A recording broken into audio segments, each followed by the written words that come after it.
दोस्तों नमस्कार, ये है मार्गदर्शन फॉर सिविल सर्विसेज। मैं अनुराग चौधरी। दोस्तों, घटना चक्र संक्षिप्त सामान्य ज्ञान के अंतर्गत आज की वीडियो में प्रस्तुत है सभी परीक्षाओं के लिए उपयोगी और महत्वपूर्ण सामान्य विज्ञान यानी जनरल साइंस, जिसमें हम एक क्रम से भौतिक विज्ञान, रसायन विज्ञान, जीव विज्ञान और प्रौद्योगिकी खंड को कवर करेंगे। दोस्तों, सामान्य विज्ञान में भौतिक विज्ञान बहुत ही महत्वपूर्ण है। सबसे पहले हम भौतिक विज्ञान के सभी महत्वपूर्ण टॉपिक्स जो परीक्षाओं की दृष्टि से महत्वपूर्ण हैं उनको कवर करेंगे। देखिए, भौतिक विज्ञान में जो महत्वपूर्ण टॉपिक्स हैं मात्रक, भौतिक राशियों की विमाएं, गति, बल, कार्य, सामर्थ्य और ऊर्जा, गुरुत्वाकर्षण, पृष्ठ तनाव, दाब, तरंग, ध्वनि, ऊष्मा, प्रकाश और विज्ञान की प्रमुख शाखाएं, ये हम भौतिक विज्ञान के अंतर्गत इस वीडियो में कवर करेंगे।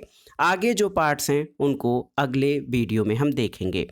सबसे पहले आइए देखते हैं भौतिक विज्ञान के मात्रक यानी यूनिट्स के बारे में।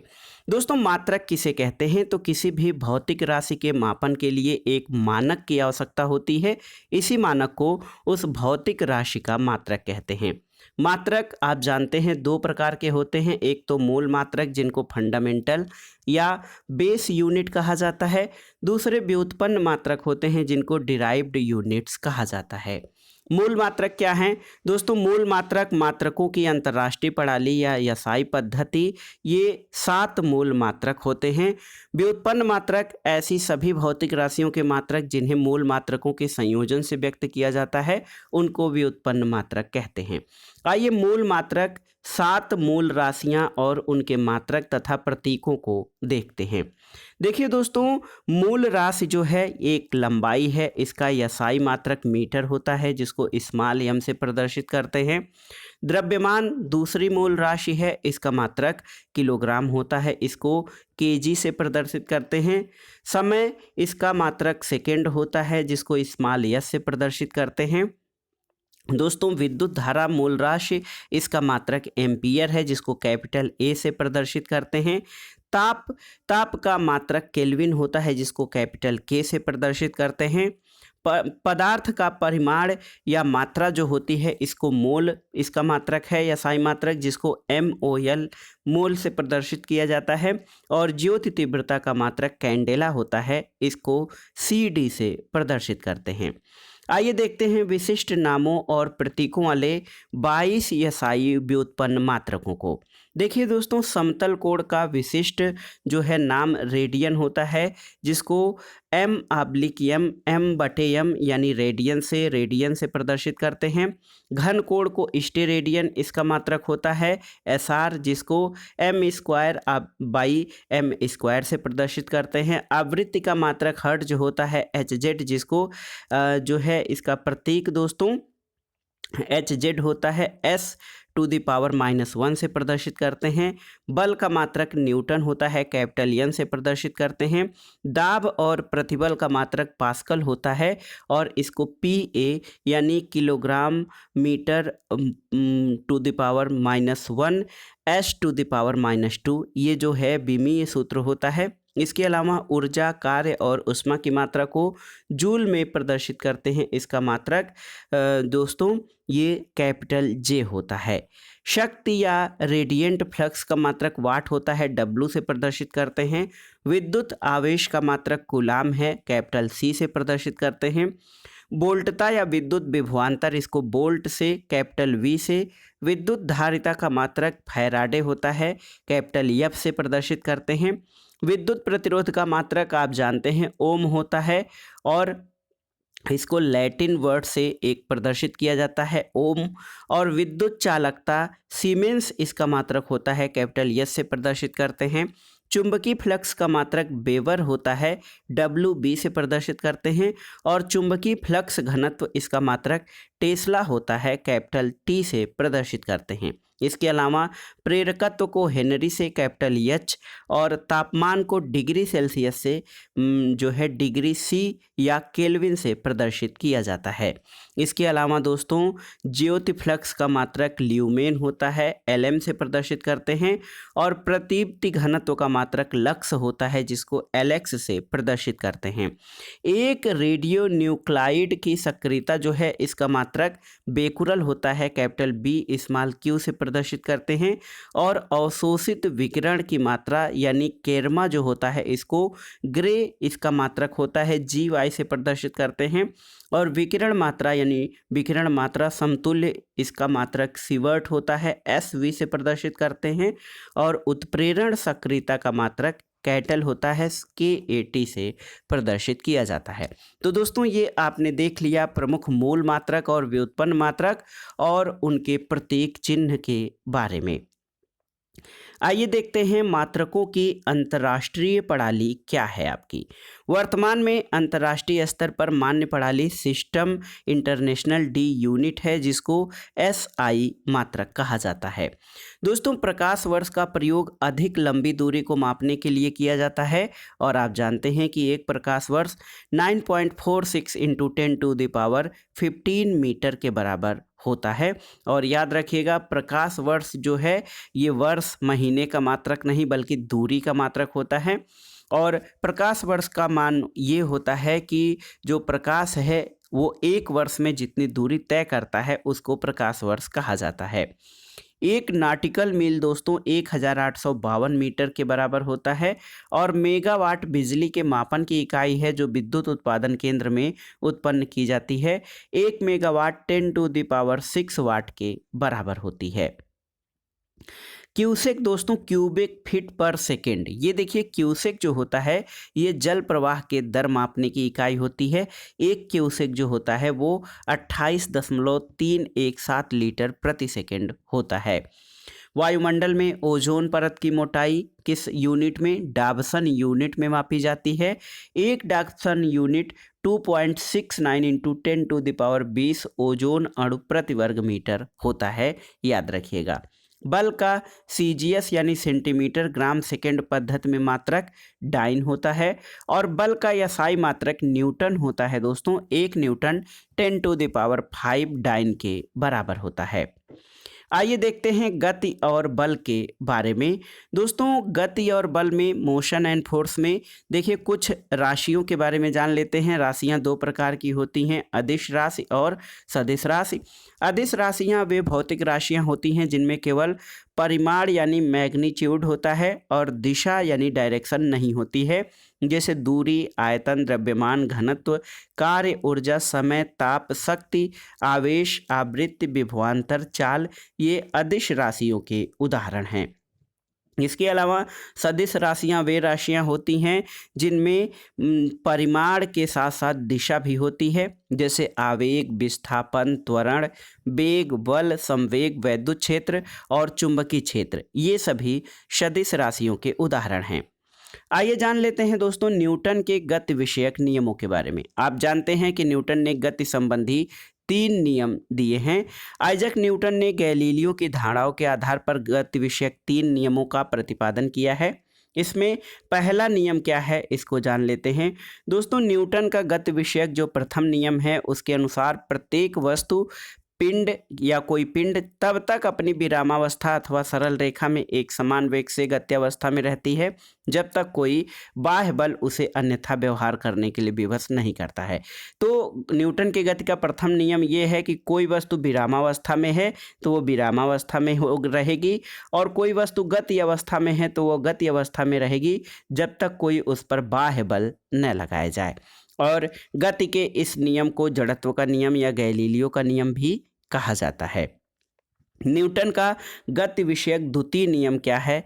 देखिए दोस्तों Newton second law of motion किसी वस्तु के संवेग परिवर्तन की दर जो होती है दोस्तों ये वस्तु पर आरोपित बल के समानुपाती होती है और संवेग परिवर्तन बल की दिशा में होता है। तीसरा नियम न्यूटन के गति विषयक तृतीय नियम में ये माना जाता है कि प्रत्येक क्रिया के समान और विपरीत प्रतिक्रिया होती है। इसी कारण इसको एक्शन रिएक्शन जो लॉ है उसको कहा जाता है, क्रिया प्रतिक्रिया का नियम। इस नियम के अनुसार जब कोई पिंड किसी दूसरे पिंड पर बल लगाता है तो दूसरा पिंड भी पहले पिंड पर उतना ही बल विपरीत दिशा में लगाता है। जैसे नाव से कूदने पर नाव पीछे की तरफ खिसक जाती है, और जब हम किसी दीवार पे अपने मुट्ठी से प्रहार करते हैं तो हमें चोट इसलिए लगती है क्योंकि वो दीवार का जो प्रतिक्रिया बल होता है वो हमें उसी बराबर जो है परिमाण में वो हमारे हथेली पर लगता है। आइए देखते हैं कार्य सामर्थ्य और ऊर्जा के बारे में। कार्य दोस्तों, कार्य वह भौतिक क्रिया है जिसमें किसी वस्तु पर बल लगाकर उसे बल की दिशा में विस्थापित किया जाता है। किया गया कार्य अगर जो W कैपिटल W हो तो बल गुणे विस्थापन हो जाता है कार्य। कार्य बराबर बल गुणे विस्थापन होता है। कार्य अदिश राशि है और इसका यसाई मात्रक दोस्तों ये जूल होता है। शक्ति अथवा सामर्थ्य क्या है, तो देखिए किसी मशीन अथवा कर्ता के द्वारा कार्य करने की दर को सामर्थ्य कहते हैं। सामर्थ्य कार्य बटे समय होता है, P = W/T। सामर्थ्य एक अदिश राशि है जिसका यसाई मात्रक जूल प्रति सेकंड या वाट होता है। अब आइए दोस्तों गतिज ऊर्जा के बारे में जानते हैं। गतिज ऊर्जा और स्थितिज ऊर्जा। तो गतिज ऊर्जा किसी गतिमान पिंड में उसकी गति के कारण उत्पन्न ऊर्जा को गतिज ऊर्जा कहा जाता है। और देखिए स्मॉल v वेग से गतिशील किसी यम द्रव्यमान वाले पिंड की गतिज ऊर्जा हाफ mv² के बराबर होती है। तो ke यानी काइनेटिक एनर्जी = 1/2 mv², ये इसका फार्मूला है। और स्थितिज ऊर्जा क्या है, तो आप जानते हैं पोटेंशियल एनर्जी किसी वस्तु में उसकी स्थिति अथवा आकृति में परिवर्तन के कारण जो ऊर्जा होती है उसे उसकी स्थितिज ऊर्जा कहते हैं। स्थितिज ऊर्जा यानी Pe पोटेंशियल एनर्जी mgh के बराबर होती है, जिसमें m द्रव्यमान हो जाएगा, g है गुरुत्वीय त्वरण और h ऊंचाई हो जाएगी। दोस्तों उदाहरण तनी हुई कमानी की ऊर्जा या बांध बनाकर रोके गए जल की ऊर्जा, ये स्थितिज ऊर्जा के उदाहरण हैं। आइए देखते हैं ऊर्जा रूपांतरण करने वाले उपकरण। और ऊर्जा संरक्षण के नियम के अनुसार आप जानते हैं कि ऊर्जा को न तो उत्पन्न किया जा सकता है और न ही नष्ट किया जा सकता है। इसे केवल एक रूप से दूसरे रूप में जो है परिवर्तित या रूपांतरित किया जा सकता है। तो देखिए इलेक्ट्रिक पंखा दोस्तों ये विद्युत ऊर्जा से यांत्रिक ऊर्जा में ऊर्जा का रूपांतरण करता है। विद्युत बल्ब में विद्युत ऊर्जा से ऊष्मा और प्रकाश ऊर्जा में रूपांतरण होता है।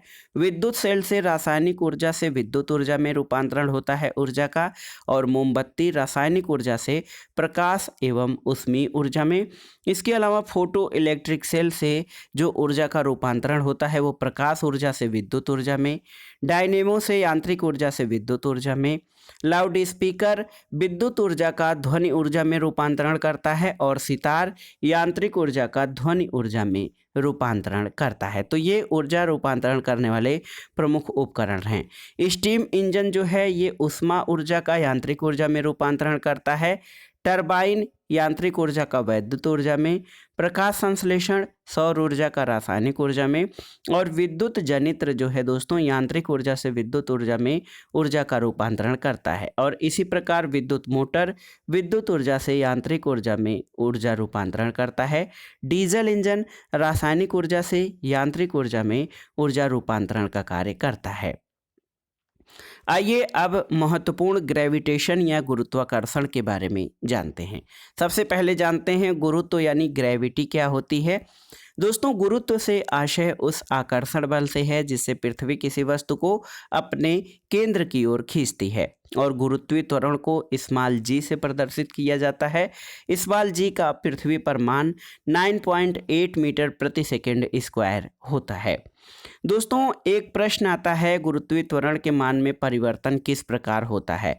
तो पहला तो ये है कि पृथ्वी जो है दोस्तों ध्रुवों पर, देखिए बहुत ही महत्वपूर्ण है, ध्रुव जो पृथ्वी के ध्रुव हैं या पोल्स हैं उन पर स्मॉल g यानी गुरुत्वीय त्वरण का मान अधिकतम और भूमध्य रेखा पर सबसे कम होता है। तो याद रखिएगा ध्रुवों पर गुरुत्वीय त्वरण का मान अधिकतम और भूमध्य रेखा पर सबसे कम होता है। और किसी लिफ्ट में पिंड के भार का क्या असर होता है। तो दोस्तों जब लिफ्ट नीचे की ओर यात्रा करती है तो लिफ्ट में स्थित जो पिंड का भार है वो घटता हुआ प्रतीत होता है। और जब लिफ्ट ऊपर की ओर यात्रा करती है तो लिफ्ट में स्थित पिंड का भार बढ़ता हुआ प्रतीत होता है। पलायन वेग या एस्केप वेलोसिटी क्या है? दोस्तों पलायन वेग वह न्यूनतम वेग होता है जिससे किसी पिंड को पृथ्वी की सतह से ऊपर की ओर फेंकने पर वह पिंड पृथ्वी के गुरुत्वीय क्षेत्र को पार कर जाता है और पृथ्वी पर वापस नहीं लौटता है, उसको पलायन वेग कहते हैं। पृथ्वी के लिए पलायन वेग का मान कितना है? तो याद रखिएगा 11.2 किलोमीटर प्रति सेकंड। यानी कोई पिंड यदि पृथ्वी से 11.2 किलोमीटर प्रति सेकंड की चाल से या गति से फेंकी जाए तो वो वापस पृथ्वी पर नहीं आएगा। आवर्तकाल या टाइम पीरियड क्या होता है? दोस्तों एक कंपन या दोलन पूरा करने में लगा समय आवर्तकाल कहते हैं। फ्रीक्वेंसी क्या होती है? आवृत्ति। तो किसी दोलन या कंपन करने वाले पिंड द्वारा 1 सेकंड में किए गए कंपनों की संख्या को आवृत्ति कहते हैं। इसका मात्रक कंपन प्रति सेकंड या हर्ट्ज होता है। पृष्ठ तनाव दोस्तों पृष्ठ तनाव ये होता है जो द्रव होते हैं वो न्यूनतम जो क्षेत्रफल घेरने की उनकी प्रकृति होती है उसको पृष्ठ तनाव कहते हैं। और अपमार्जक या जो डिटर्जेंट होते हैं ये पृष्ठ तनाव के सिद्धांत पर कार्य करते हैं। अपमार्जक जो हैं पानी का पृष्ठ तनाव कम कर देते हैं जिससे कि वो आसानी से मैल को कपड़ों के अंदर से निकाल लेता है। तेल की बूंद पानी पर फैल जाती है क्योंकि तेल का पृष्ठ तनाव पानी से बहुत कम होता है और वर्षा जल की गिरती हुई बूंद की आकृति पृष्ठ तनाव के कारण गोल होती है। एक क्रिया होती है केशिकत्व। केशिकत्व क्या है? तो देखिए लालटेन में जो मिट्टी का तेल का बत्ती में ऊपर चढ़ना ये केशिकत्व के कारण होता है और केशिकत्व की क्रिया के द्वारा ही पेड़ पौधों की शाखाओं, तनों और पत्तियों तक जल और आवश्यक लवण पहुँचते हैं। आइए जानते हैं दाब किसे कहते हैं। दाब यानी प्रेशर। दोस्तों किसी सतह के इकाई क्षेत्रफल पर लंबवत लगने वाला बल दाब कहलाता है। यानी दाब बराबर बल बटे क्षेत्रफल यानी P = F/A, जहाँ P दाब यानी प्रेशर है, F फोर्स है और A एरिया यानी क्षेत्रफल है। इसके अलावा दोस्तों दाब और क्षेत्रफल में व्युत्क्रम संबंध होने के कारण कम क्षेत्रफल वाली वस्तुएं अधिक दाब डालती हैं और अधिक क्षेत्रफल वाली वस्तुएं कम दाब डालती हैं। दोस्तों वायु दाब मापी को बैरोमीटर कहते हैं। इसकी सहायता से मौसम का पूर्वानुमान लगाया जाता है और देखिए किसी स्थान के वायु दाब में शीघ्रता से कमी आना उस क्षेत्र में आंधी या तूफान या तेज हवाएं चलने का संकेत देता है। अगला देखते हैं तरंग के बारे में। तरंग यानी वेव। तो दोस्तों देखिए बहुत ही महत्वपूर्ण है विद्युत चुंबकीय तरंगे, इलेक्ट्रोमैग्नेटिक वेव्स किसे कहते हैं। दोस्तों विद्युत चुंबकीय तरंगे जो होती हैं ये विद्युत चुंबकीय क्षेत्रों के कंपन से उत्पन्न होती हैं। ये तरंगे बिना किसी माध्यम की सहायता से या निर्वात में भी गमन कर सकती हैं और इनकी चाल प्रकाश की चाल के बराबर होती है। दोस्तों विद्युत चुंबकीय तरंगे अनुप्रस्थ तरंगे या ट्रांसवर्स वेव्स होती हैं और विद्युत चुंबकीय तरंगों की अवधारणा मैक्सवेल के द्वारा प्रस्तुत की गई थी। देखिए दृश्य स्पेक्ट्रम में लाल रंग की तरंग दैर्घ्य सबसे अधिक और बैंगनी रंग की तरंग दैर्घ्य सबसे कम होती है, याद रखिएगा। और चाल तरंग दैर्घ्य जो होती है चाल के व्युत्क्रमानुपाती होती है। तो दोस्तों ये देखिए बहुत ही महत्वपूर्ण है। सबसे लाल रंग के तरंग दैर्घ्य यानी तो उसके तरंगों की लंबाई सबसे अधिक और बैंगनी रंग की तरंग दैर्घ्य सबसे कम होती है और इसी प्रकार लाल रंग की ऊर्जा सबसे कम और बैंगनी रंग के तरंग की ऊर्जा सबसे अधिक होती है। ध्वनि के बारे में आइए देखते हैं दोस्तों। ध्वनि जो होता है ये ध्वनि तरंगे यांत्रिक तरंगों के प्रकार होती हैं। इसका अनुभव हम अपने कानों द्वारा करते हैं और ध्वनि तरंगे माध्यम की सहायता से चलती हैं। ये निर्वात में नहीं गुजर सकती हैं और वायु में ध्वनि तरंगे अनुदैर्घ्य प्रकृति की होती हैं। ध्वनि तरंगे 3 प्रकार की होती हैं, अपश्रव्य तरंगे, श्रव्य तरंगे और पराश्रव्य तरंगे। सबसे पहले जानिए कि अपश्रव्य तरंगे या इंफ्रासोनिक वेव्स क्या होती हैं। दोस्तों 20 हर्ट्ज से कम आवृत्ति वाली जो तरंगे ध्वनि तरंगे होती हैं उनको हम अपश्रव्य तरंगे कहते हैं और अपश्रव्य तरंगों को मनुष्य के कान सुन नहीं पाते हैं। श्रव्य तरंगे या ऑडिबल वेव्स जो होती हैं ये 20 से 20,000 हर्ट्ज की आवृत्ति वाली तरंगे श्रव्य तरंगे कहलाती हैं और मात्र श्रव्य तरंगों को ही मनुष्य के कान सुन सकते हैं। पराश्रव्य तरंगे क्या हैं दोस्तों? अल्ट्रासोनिक वेव्स जो होती हैं ये 20,000 हर्ट्ज से अधिक आवृत्ति वाली तरंगों को पराश्रव्य तरंगे कहते हैं। पराश्रव्य तरंगों को मनुष्य के कान नहीं सुन सकते हैं, जबकि इन तरंगों को चमगादड़, कुत्ता, बिल्ली आदि द्वारा आसानी से सुना जा सकता है। इसके अलावा आप देखिए कि ठोस में जो ध्वनि की चाल होती है दोस्तों ये सबसे अधिक होती है और द्रव में उससे कम तथा गैस में सबसे कम होती है। आइए देख लेते हैं विभिन्न माध्यमों में ध्वनि की चाल 25 डिग्री सेल्सियस पर। वायु में 346 मीटर प्रति सेकंड, ऑक्सीजन में 316 मीटर प्रति सेकंड, समुद्री जल में 1531 मीटर प्रति सेकंड, आसुत जल में 1498 मीटर प्रति सेकंड, एल्यूमिनियम में 6420 मीटर प्रति सेकंड, निकिल में ध्वनि की चाल 6040 मीटर प्रति सेकंड, स्टील में 5960, लोहा में 5950 मीटर प्रति सेकंड और पीतल में 4700 मीटर प्रति सेकंड ध्वनि की चाल होती है। और फ्लिंट कांच में देखिए 3980 मीटर प्रति सेकंड ध्वनि की चाल होती है दोस्तों। अब आइए उष्मा के बारे में जानते हैं। दोस्तों तापमापन, मेजरमेंट ऑफ टेम्परेचर, तापमापन के 4 प्रमुख पैमाने प्रयुक्त किए जाते हैं: सेल्सियस, फ़ारेनहाइट, केल्विन और र्यूमर। सेल्सियस तथा केल्विन में संबंध क्या होता है? C बराबर K माइनस 273 या K बराबर C प्लस 273। दोस्तों सेल्सियस पैमाने में 273 जोड़ने से केल्विन ताप प्राप्त होता है। आइए देखते हैं गलनांक किसे कहते हैं, मेल्टिंग पॉइंट। दोस्तों ठोसों को गलने या पिघलने की क्रिया जिस निश्चित ताप पर प्रारंभ हो जाती है उस निश्चित ताप को ठोस का गलनांक कहते हैं। क्वथनांक, द्रव या तरल पदार्थ जिस ताप पर उबलने लगते हैं उस निश्चित ताप को उसका क्वथनांक कहते हैं। जैसे 100 डिग्री सेल्सियस पर पानी उबलने लगता है, इसलिए इसका क्वथनांक 100 डिग्री सेल्सियस होता है। संघनन या कंडेंसेशन क्या है? तो संघनन क्रिया में पदार्थ वाष्प अवस्था से द्रव अवस्था में बदलता है और जिस निश्चित ताप पर यह क्रिया होती है उस निश्चित ताप को संघनन बिंदु या कंडेंसेशन पॉइंट कहा जाता है। ऊर्ध्वपातन या सब्लिमेशन क्या होता है? दोस्तों याद रखिएगा, गर्म करने पर ठोस पदार्थों का सीधे वाष्प और ठंडा करने पर वाष्प का सीधे ठोस में परिवर्तन ऊर्ध्वपातन कहलाता है। तो ऐसे पदार्थ जो गर्म करने पर ठोस से द्रव में न बदलकर सीधे गैस में बदल जाते हैं उनको ऊर्ध्वपातन वाले जो पदार्थ कहे जाते हैं। जैसे ammonium chloride, iodine, Kapoor, naphthalene, ये ऊर्ध्वपातन करने वाले पदार्थ हैं। आइए अब देखते हैं प्रकाश यानी लाइट के बारे में। दोस्तों प्रकाश जो है ये प्रकाश तरंग और ऊर्जा दोनों है जिसके प्रभाव से हम वस्तुओं को देख पाते हैं। प्रकाश विद्युत चुंबकीय विकिरण के रूप में एक सीधी रेखा में गमन करता है और प्रकाश विद्युत प्रभाव को स्पष्ट करने के लिए प्रकाश के फोटॉन सिद्धांत की व्याख्या प्रसिद्ध भौतिक वैज्ञानिक अल्बर्ट आइंस्टीन द्वारा की गई थी। प्रकाश की चाल निर्वात में अधिकतम 3 लाख किलोमीटर प्रति सेकंड या 3 × 10⁸ मीटर प्रति सेकंड होती है, जबकि अन्य पारदर्शी और सघन माध्यमों जैसे जाल और कांच में इससे कम होती है। देखिए प्रकाश के बैंगनी रंग की तरंग दैर्घ्य जो है दृश्य प्रकाश के विभिन्न रंगों में सबसे कम होती है, अतः रैले नियम के कारण बैंगनी प्रकाश का प्रकीर्णन सबसे अधिक होता है। लाल रंग के प्रकाश का प्रकीर्णन सबसे कम होता है और आकाश का नीला रंग प्रकाश के प्रकीर्णन के कारण ही होता है। दोस्तों देखिए प्रकाश जो है बहुत ही महत्वपूर्ण होता है, ये हमें वस्तुओं को देखने में मदद करता है। अवतल दर्पण या कॉनकेव मिरर क्या होता है?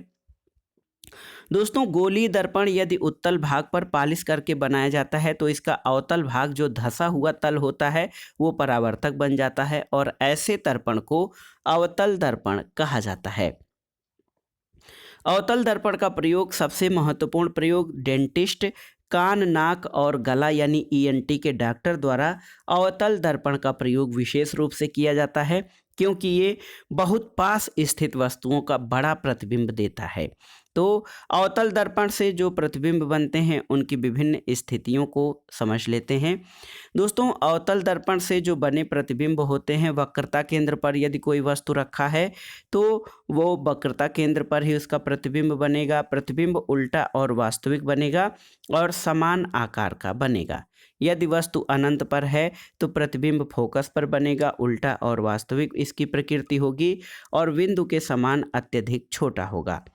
और यदि कोई वस्तु अवतल दर्पण के फोकस पर रखी हुई हो तो प्रतिबिंब अनंत पर बनेगा और ये उल्टा और वास्तविक बनेगा।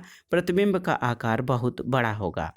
वक्रता केंद्र और अनंत के मध्य वस्तु है तो प्रतिबिंब फोकस और वक्रता केंद्र के मध्य बनेगा और प्रतिबिंब की प्रकृति उल्टा और वास्तविक होगी और प्रतिबिंब का आकार छोटा होगा।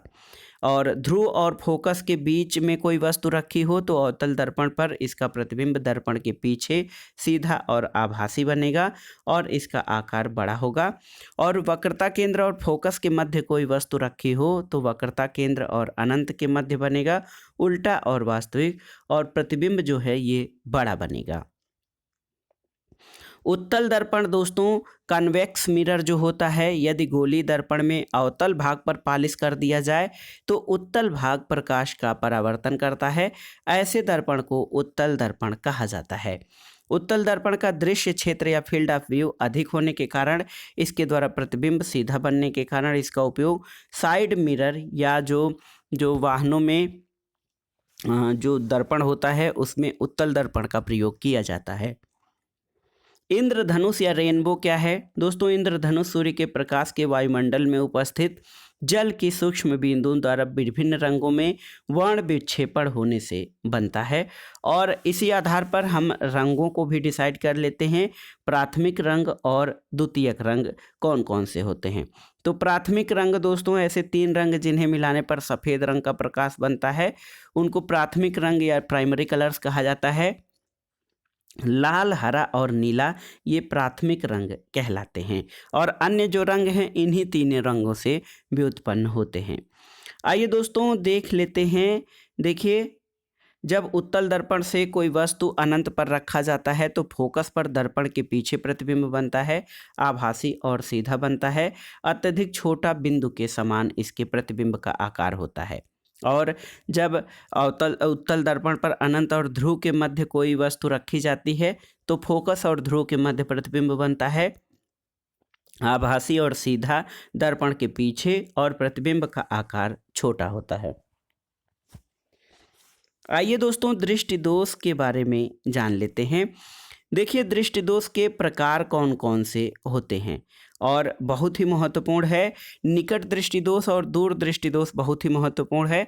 निकट दृष्टि दोष में निकट की वस्तुएं स्पष्ट देख सकते हैं लेकिन दूर की वस्तुएं स्पष्ट नहीं देख सकते हैं। इसके निदान के लिए अवतल लेंस का प्रयोग किया जाता है।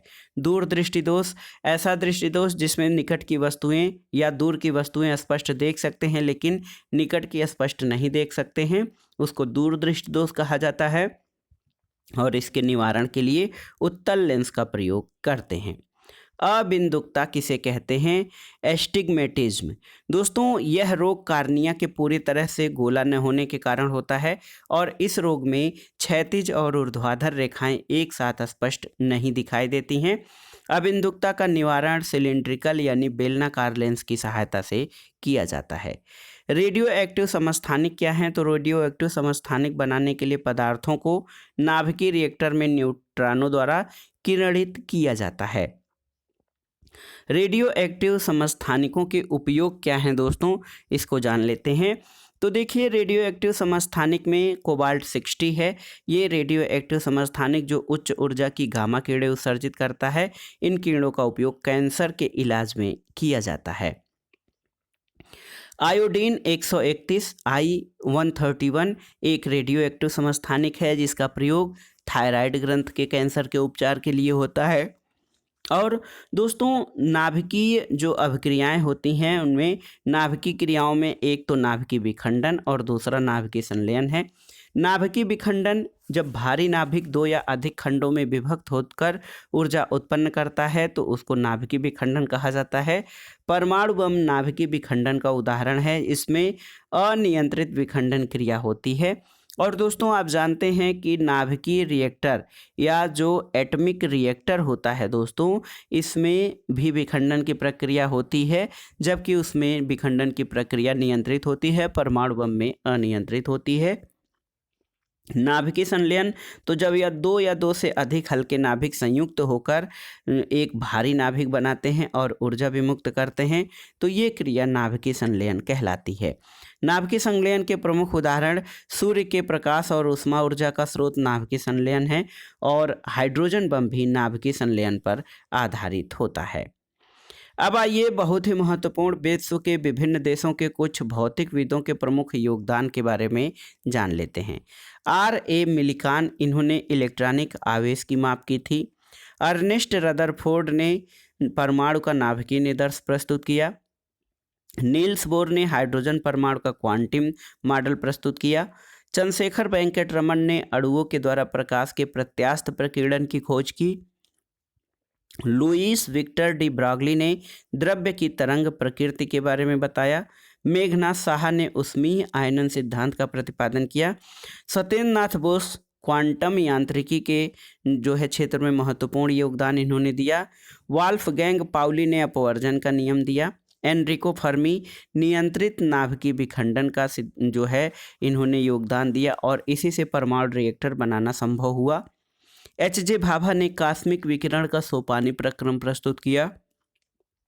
यश चंद्रशेखर ने चंद्रशेखर सीमा और तारों की संरचना तथा विकास के बारे में बताया।